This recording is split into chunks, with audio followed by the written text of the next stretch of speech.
Korang tahu tak, setiap hari saya memang tak tengok TV langsung. Maksudnya TV tu maksudnya saya tak tengok channel-channel lain. Apa yang saya tengok, kau nak tengok? Tak, kau tahu apa dia? Itu dia, ya. Isa Aisyah. Korang tolong attack kat dia. Aiman Aziz di sini, jom. Hidup saya sekarang ni memang banyak 24 hours tengok Isa Aisyah punya channel. Sebab I want to be like her. Nak speaking tapi tak pandai. Saya nak jadi macam dia, okay?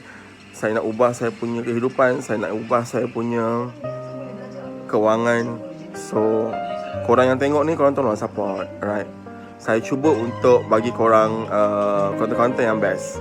Ataupun korang boleh cadang konten apa yang saya boleh buat, right?